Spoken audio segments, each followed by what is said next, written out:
Bienvenidos nuevamente. Estamos ya en nuestra cuarta sesión de nuestro curso Jesús de Nazaret, su vida a partir de los 4 evangelios. Y el cuarto tema que queremos tratar es un tema que comúnmente llamaríamos el bautismo de Jesús. Pero si se fijan, el padre Carrillo ha querido titularlo Unción mesiánica y profética de Jesús.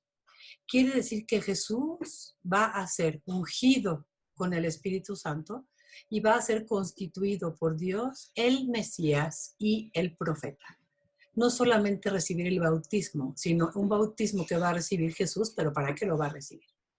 Este tema vamos a contemplarlo en 4 apartados. El primero es el bautismo que impartía Juan Bautista, después Jesús, que es bautizado por Juan con ese bautismo que él impartía, y después un bautismo que recibe Jesús con el Espíritu Santo.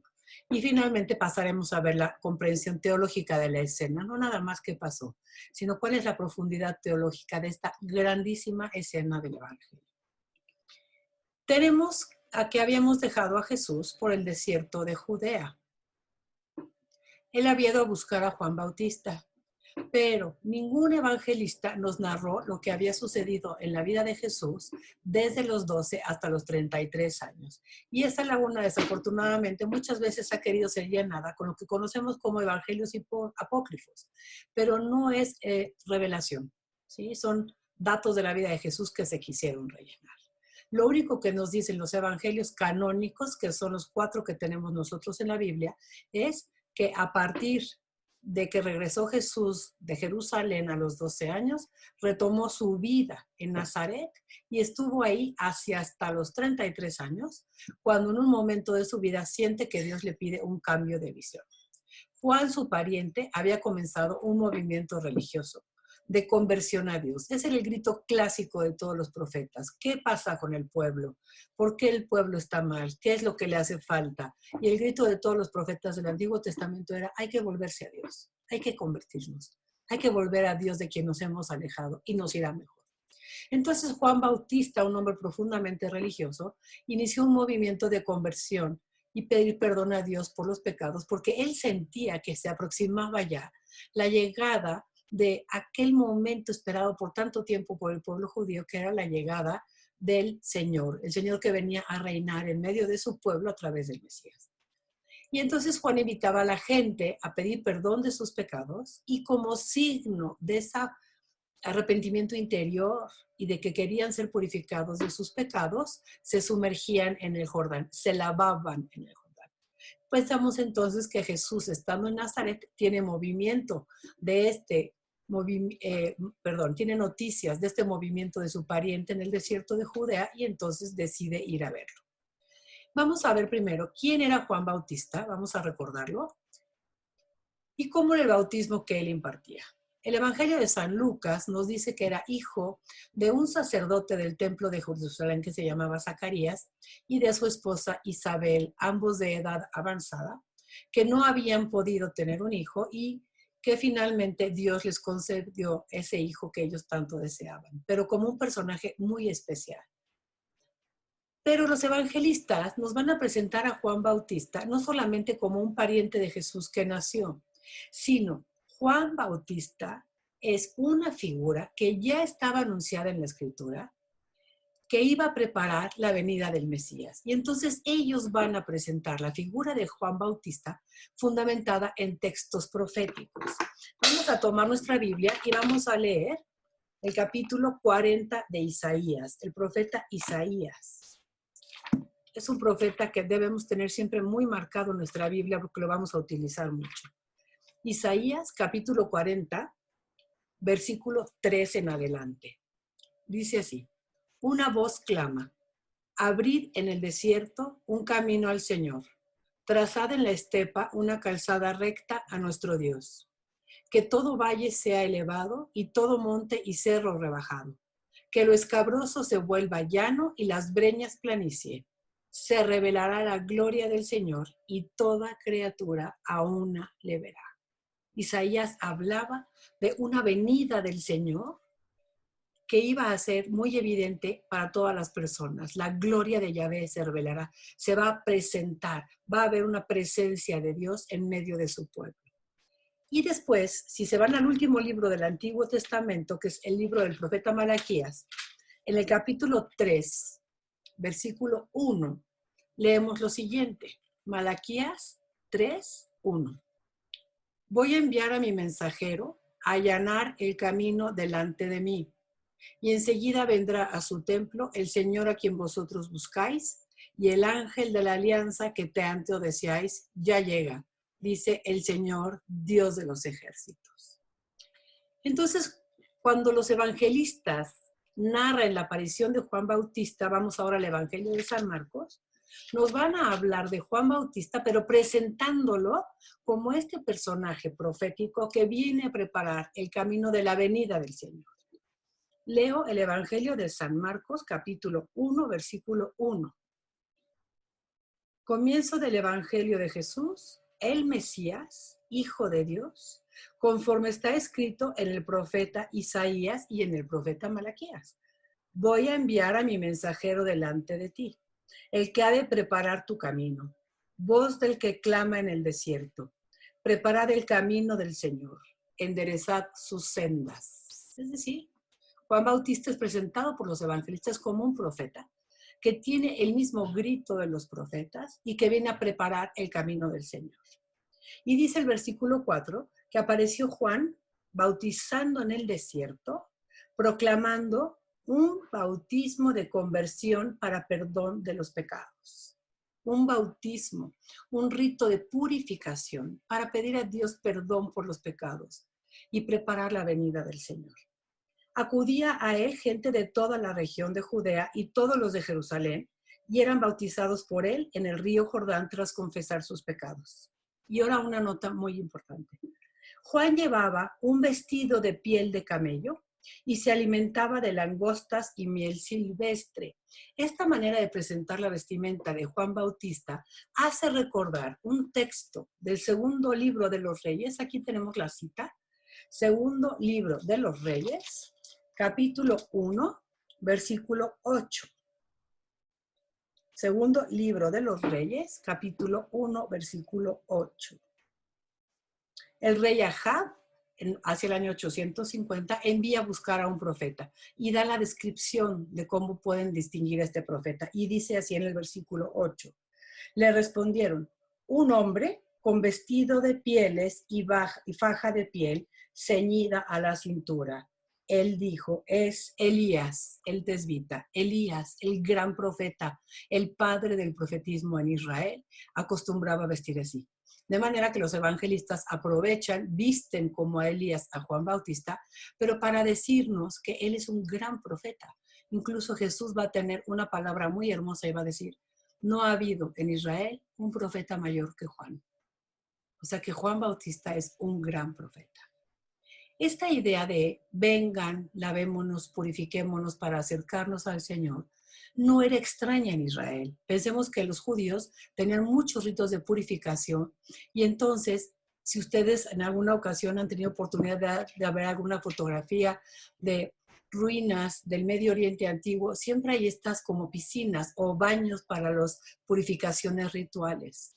Entonces, no era extraño que un profeta apareciera, dijera, vamos a convertirnos espiritualmente al Señor y como signo de esa purificación interior vamos a sumergirnos en el agua, vamos a lavarnos. Bautizar viene del griego bapto, que es lavar. Este es el bautismo que impartía Juan Bautista. Y nos dicen los evangelios que acudía a él gente de toda la región, porque hacía mucho tiempo que en Israel no había un profeta. ¿Cuál es la novedad del bautismo de Juan? Hemos dicho que existían estos baños de purificación ritual, pero ¿cuál es la novedad del bautismo de Juan? Había un rito exterior sensible que era lo común, que era sumergirse en las aguas, en este caso de Jordán, pero aquí es un signo de una purificación interior, es decir, hay un signo exterior como en un sacramento que simboliza una cosa interior más profunda que está sucediendo. La novedad del bautismo de Juan es que tiene una connotación moral, no es nada más una purificación ritual legal por prescripción, sino que incluye un movimiento de dentro de la persona. Tiene una connotación moral. Está invitando al arrepentimiento, exige la confesión de los pecados y anuncia la presencia de un personaje de una mayor dignidad. Si seguimos leyendo el Evangelio de Marcos, en donde lo habíamos dejado, vamos al capítulo 1, en el versículo 6 habíamos leído que Juan llevaba un vestido de piel de camello y se alimentaba de langostas y de miel silvestre. Y proclamaba, detrás de mí viene uno que es más fuerte que yo, y no soy digno de inclinarme y desatarle la correa de sus sandalias. Y el anuncio importantísimo. Yo los he bautizado con agua, un rito de bautismo con agua para pedir perdón por los pecados. Pero él, ese personaje a quien yo vengo a preparar el camino, él los va a bautizar con Espíritu Santo. De manera que tenemos aquí un dato importante que hay que conservar. Juan Bautista no bautiza con Espíritu Santo, puesto que él todavía no lo ha recibido. En la teología del Evangelio de San Juan es muy claro que dice el evangelista, el Espíritu Santo es el gran don de Dios que va a enviar Jesús resucitado. Y Jesús todavía no aparece ni siquiera en su ministerio público. Pero es bonito guardar el recuerdo de que Juan Bautista mismo reconoce que él no tiene el Espíritu Santo. Viene entonces Jesús para ser bautizado por Juan. Continuemos en el capítulo 1 de San Marcos, versículo 9. Jesús, solidario con los hombres con los que compartió naturaleza humana, a los que venía a salvar, va a pedir perdón de sus pecados desde el inicio del ministerio público. No esperó hasta llegar a la cruz para pedir perdón por nuestros pecados, sino que los evangelistas presentan a Jesús igual a nosotros en todo excepto en el pecado. Lo dice muy claro la epístola a los Hebreos. Igual a nosotros, excepto en el pecado, acude a donde Juan Bautista a este movimiento de bautismo para el perdón de los pecados. Y surge entonces la pregunta, ¿por qué se bautizó Jesús si él fue exento de pecado, si él no tenía pecado? ¿Por qué fue a bautizarse?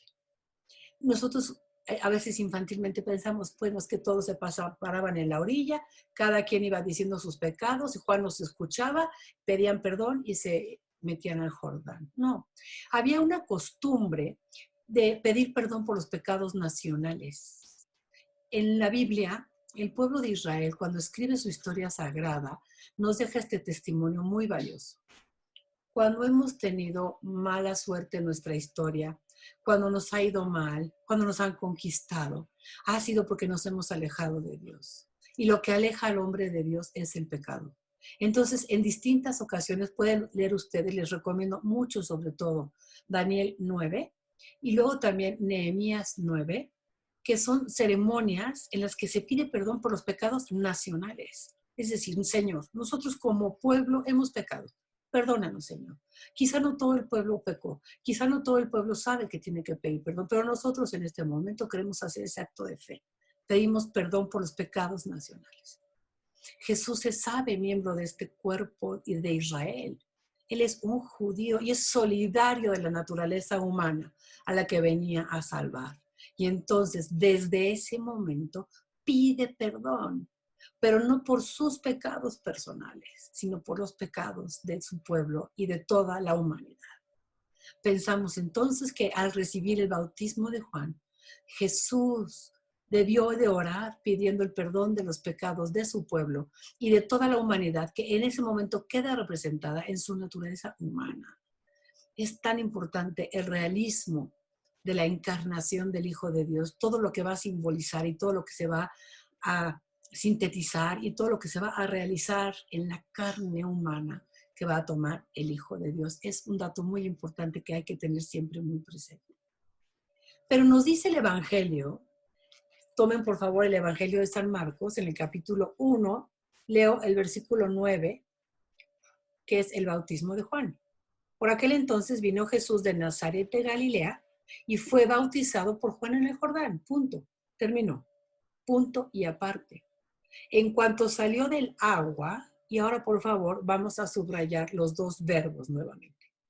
Vio el que salió del agua, Jesús, vio que los cielos se rasgaban y que el Espíritu, en forma de paloma, bajaba sobre él. ¿Quién tuvo la experiencia? El que la vio, Jesús.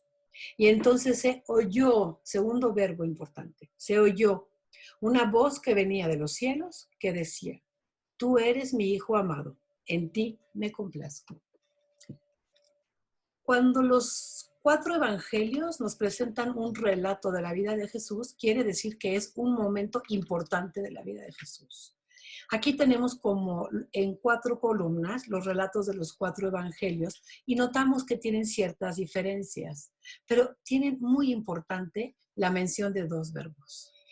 ¿Vieron algo? Escucharon algo, ya sea Jesús o la gente que lo rodea, pero vio y escuchó, vio y escuchó, se vio y se escuchó. Son los verbos del testimonio.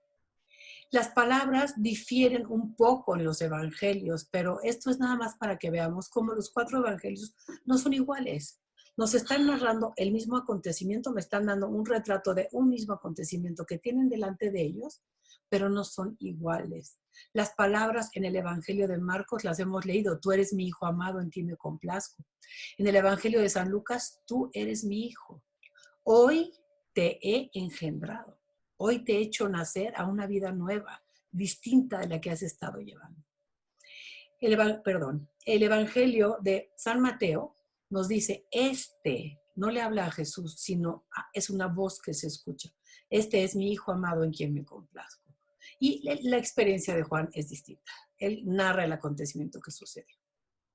Bueno, nos vamos a concentrar entonces en esta palabra clave que empieza con el versículo 10. Ya fue el bautismo de Juan, pero dice Marcos 1:10, inmediatamente al salir del agua, lo mismo recalca San Mateo. Quiere decir que Jesús, habiendo sido ya bautizado por Juan, será ahora bautizado por Dios con el poder del Espíritu Santo al salir a la ribera del Jordán. Marcos y Mateo aclaran que fue inmediatamente al salir del agua, es decir, no fue el bautismo de Juan, sino un bautismo posterior que va a recibir del Padre. Muy bien. Ya que enfatizamos que Jesús ha salido ya del agua, que ha recibido ya el bautismo de Juan en el Jordán, habíamos enfatizado 2 verbos que habíamos conocido ya como los verbos del testimonio: ver y oír. Algo vio Jesús, algo oyó Jesús, que me muestran una cosa más profunda. Y todo esto que Jesús vio y oyó está escrito a base de reminiscencias bíblicas. Es decir, yo lo leo normal, vio que los cielos se rasgaban. ¿Qué más vio? Que el Espíritu Santo venía en forma de paloma y descendía sobre él. Realmente no es algo que nos diga mucho, pero bíblicamente cada una de estas expresiones tiene un significado muy profundo. Primero, los cielos se rasgan. En la Biblia quiere decir que hay una nueva comunicación de Dios con una persona. Dios se va a comunicar, se va a revelar al mundo de una manera inédita. El Espíritu Santo que desciende como paloma es muy probablemente una alusión al texto de la creación de Génesis 1:2. Recordemos cómo el Espíritu Santo es presentado al principio de la creación como alguien que aleteaba por encima del caos primordial cuando se estaba realizando la creación. Los evangelistas, al presentar el Espíritu Santo como una paloma que desciende, quieren enseñarnos que con Jesús inicia una nueva creación. Pero también, si ustedes toman el profeta Isaías nuevamente en el capítulo 11, en el versículo 2, Isaías 11:2, es un texto sobre el Mesías. Y ese texto sobre el Mesías decía así: reposará sobre él el Espíritu del Señor, espíritu de sabiduría e inteligencia, espíritu de consejo y fortaleza, espíritu de ciencia y temor de Yahvé. O sea que en el Antiguo Testamento estaba anunciado que Dios enviaría su espíritu sobre el Mesías. Volvemos a tomar todo el relato completo. Vio Jesús. ¿Qué vio? Primero, que los cielos se rasgaban, es decir, está teniendo una experiencia de Dios diferente y nueva. Segunda cosa que experimenta Jesús es ser lleno del Espíritu Santo. Lleno del Espíritu de Dios que como una paloma descendía sobre él. Pero esta manera de hablar de descendía sobre él era la manera del profeta Isaías de hablar del Espíritu de Dios que descendía sobre el Mesías. Y ahora pasamos a lo que se escuchó, el segundo verbo del testimonio. Se escucha una voz que viene de los cielos. La voz que viene de los cielos siempre es la voz de Dios. Y le dice estas palabras. Tú eres mi hijo amado, el que me complazco. Tres cosas sobre Jesús. Eres mi hijo amado y en ti me complazco. Las palabras eres mi hijo amado podemos encontrarlas también en el capítulo 22 del Génesis, en los versículos 2, 12 y 16, cuando Dios le pide a Abraham el sacrificio de su hijo y le dice, lleva a tu hijo, tu único, el que amas. ¿Qué quieren conseguir los evangelistas cuando presentan a Jesús como tú eres mi hijo, mi único, mi amado? Están enseñándonos que Jesús es como un nuevo Isaac, un nuevo descendiente por excelencia de Abraham, en el que Dios va a continuar sus promesas. Y el Padre nos decía, y lo que no le pasó a Isaac, sí le pasó a Jesús, que su padre le pidió que se entregara en sacrificio. Muy fuerte el texto. Jesús judío conoce estos textos, escucha estas palabras, tú eres mi hijo, el amado. Y después dice, en ti me complazco. Y si tomamos Isaías nuevamente, pero ahora en el capítulo 42, hay un texto sobre el siervo de Yahvé que dice así, capítulo 42 de Isaías, versículo 1, dice, este es mi siervo a quien yo sostengo, mi elegido en quien me complazco. He puesto mi espíritu sobre él. Por favor, vayamos notando la riqueza de estas palabras del bautismo de Jesús, que leemos como tan de corrido en 2 versículos del Evangelio de San Marcos. A través de lo que Jesús vio, percibe ciertas cosas, a partir de lo que Jesús oyó, percibe otras cosas. El oyó le hace sentir, tú eres mi hijo amado, tú eres como un nuevo Isaac. Según las palabras de Isaías 42, el elegido en el que se complace Dios y sobre el que pone su espíritu, es un ungido, porque ha sido ungido con el espíritu de Yahvé, un rey Mesías, pero un Mesías que está dentro de un capítulo que se llama el siervo de Yahvé. Y el siervo de Yahvé del profeta Isaías es un siervo que sufre mucho por su pueblo. Entonces, llevamos como varios textos. Es un hijo, un Mesías, luego, pero también un siervo de Yahvé que va a tener que sufrir mucho por el pueblo. A través de todas estas palabras que Jesús escucha y a través de todos estos signos que Jesús ve, los evangelistas nos quieren decir esto, como en resumen, pero como sintiendo que es la manera bíblica de hablar y de dar un testimonio válido. Ver y oír, los verbos del testimonio. A través de signos que Dios pone para que vea Jesús o que vean los demás, según los otros evangelios. Y para que Jesús oiga ciertas palabras o las oigan otras personas que están ahí con él en ese momento. Lo importante es lo profundo del mensaje. ¿Qué quieren enseñar los evangelistas cuando dicen que los cielos se rasgan? Que el Espíritu Santo en forma de paloma desciende sobre Jesús. Jesús es el Mesías, porque sobre el Mesías del Antiguo Testamento descendía el Espíritu de Dios. Jesús es lleno del Espíritu de Dios. Con Jesús inicia una nueva creación. ¿Y qué se entiende? ¿Qué experimentó Jesús? ¿Qué quieren enseñar los evangelistas? A través de las palabras que se escuchan que vienen de los cielos, tú eres mi hijo amado, en ti me complazco. Pues tú eres mi hijo amado, eres mi hijo, No le está diciendo tú eres mi hijo, segunda persona de la Santísima Trinidad, sino eres un hijo muy amado mío. Y el único hijo muy amado que aparecía era Isaac. De manera que Jesús es como un nuevo Isaac. Y luego le dice, en quien me complazco. Y ese en quien me complazco hacía alusión al siervo de Yahvé que tiene que sufrir mucho por su pueblo, según Isaías 42:1. Pero, y esto va a venir en conexión con dos temas adelante, cuando veamos a Jesús que dice, mi trabajo es este, vengo a anunciarles una buena noticia, una buena nueva. El reino de Dios ha llegado. Jesús es también un profeta que anuncia de parte de Dios una buena nueva, una buena noticia. Vamos a tomar nuevamente Isaías en el capítulo 61, en el versículo 1, por favor. Isaías 61:1. Ya no es un texto sobre el Mesías. Este texto del profeta Isaías es sobre el profeta que debería de venir. Y dice, el Espíritu del Señor me acompaña porque me ha ungido el Señor.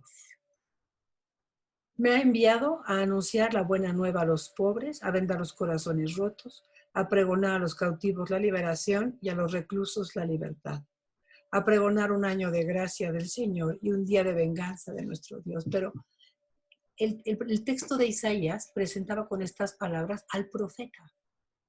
Entonces, vamos viendo cómo en tiempos de Jesús se esperaban dos personajes, por lo menos. El Mesías, descendiente de David, que así ya nos presentaron en los evangelios de la infancia, Mateo y Lucas a Jesús, como el Mesías descendiente de David. Pero también esperaban a un profeta, no cualquier profeta, sino un profeta como Moisés, que estuviera lleno del Espíritu de Dios como Moisés. Ese texto, vamos a leerlo en el capítulo 18 del libro del Deuteronomio, al inicio de nuestra Biblia. Libro del Deuteronomio, capítulo 18, versículo 18. Dice así, yo les suscitaré de en medio de sus hermanos un profeta semejante a ti, Moisés. Pondré mis palabras en su boca y él les dirá todo lo que yo le mande. Un Mesías esperado, es decir, un rey descendiente de la casa de David, que estuviera lleno del Espíritu de Dios, como David había quedado lleno del Espíritu de Dios cuando fue ungido. Un profeta como Moisés, que hablara al pueblo las palabras de Dios, que comunicara al pueblo la voluntad de Dios, porque era un hombre que estaba también lleno del Espíritu de Dios. Sin embargo, añadimos este personaje que obviamente no es un personaje esperado, nadie espera un personaje que esté sufriendo, pero también dice, sí, pero estas palabras vamos a ponerlas también para que se entienda que Jesús no es solamente un Mesías, un gran profeta, sino también alguien que va a desarrollar esta misión de Mesías y profeta a la manera del siervo sufriente de Yahvé. Es decir, Jesús tiene una experiencia de tener una relación especial con Dios, que Él es el Mesías descendiente de David, que viene a instaurar el reinado de Dios en la tierra, un reinado de justicia, de derecho, de equidad, de paz, que Él es el profeta que va a hablar las palabras de Dios a su pueblo, pero que tendrá que sufrir mucho para alcanzar su cometido.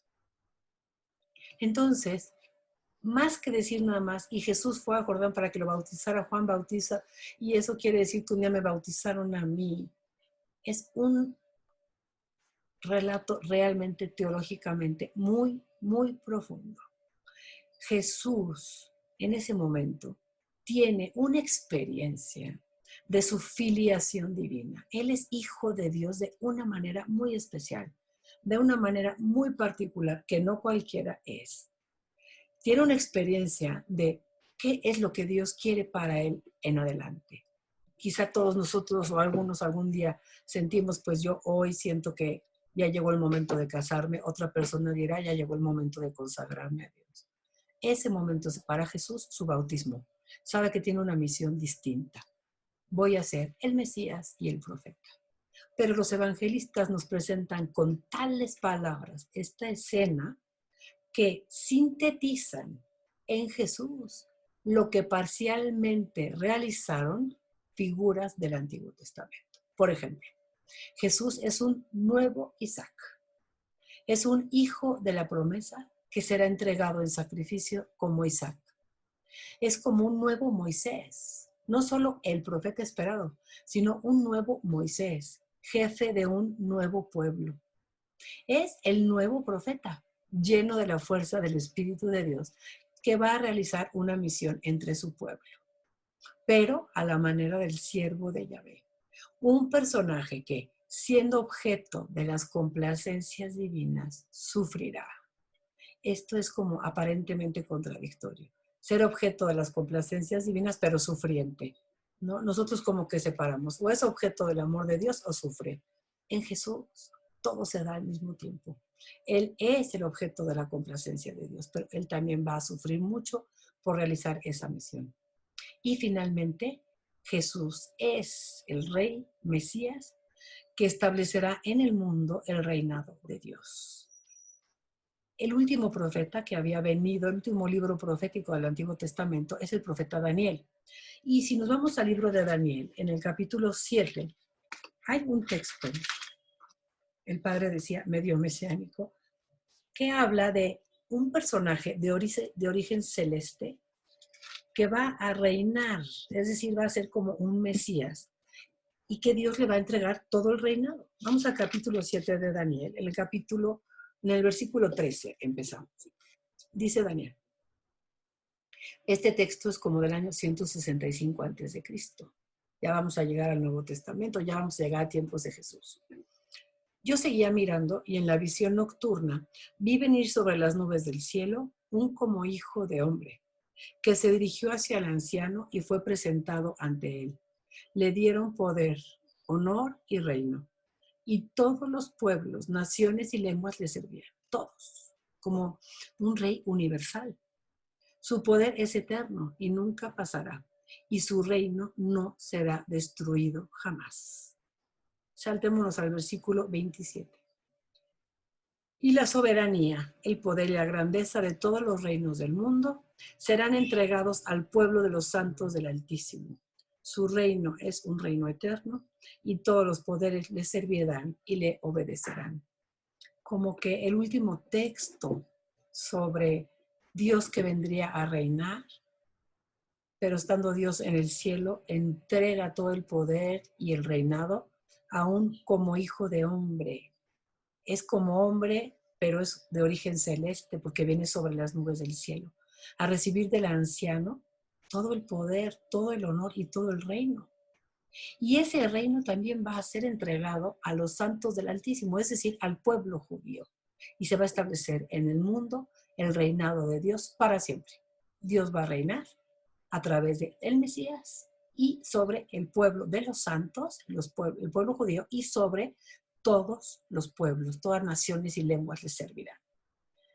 Este bautismo de Jesús en el Jordán le llamamos una efusión carismática, porque siempre surge la pregunta, ¿que Jesús no tenía ya el Espíritu Santo? Sí, pero se reciben a lo largo de la vida diferentes efusiones, como se hace presente el Espíritu Santo de una manera nueva para lo que la persona va a necesitar en ese momento. A mí me dio mucha ilusión cuando el Padre nos dijo un día que cuando nosotros nos casamos, el Espíritu Santo había derramado sobre nosotros en una efusión carismática imperceptible los carismas, los dones necesarios para esa nueva vida, para la vida matrimonial. Pues bien, Jesús va a cambiar su forma de vida y va a hacer este momento una efusión carismática del Espíritu Santo, es decir, Dios Padre le va a comunicar a su Hijo Jesús en su naturaleza humana todos aquellos dones y carismas que Él necesita para realizar su misión de Mesías y su misión de profeta.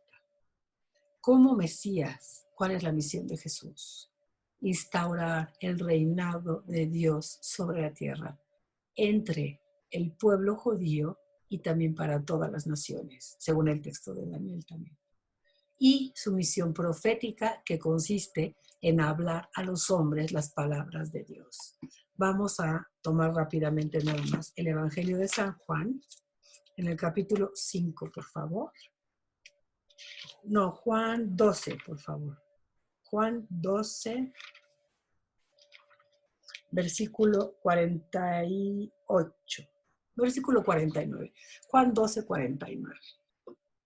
Dice Jesús: porque yo no he hablado por mi cuenta, sino que el Padre que me ha enviado me ha mandado lo que tengo que decir y lo que tengo que hablar. Y yo sé que su mandato es vida eterna. Por eso lo que yo hablo es lo que el Padre me ha dicho a mí. Jesús va a realizar su misión mesiánica, estableciendo el reino de Dios en medio de los hombres, y su misión profética, hablando, comunicando a los hombres las palabras que Él ha escuchado de su Padre. Y con eso terminamos esta sesión sobre el bautismo de Jesús o la unción mesiánica de Jesús en el Jordán. Hasta la próxima.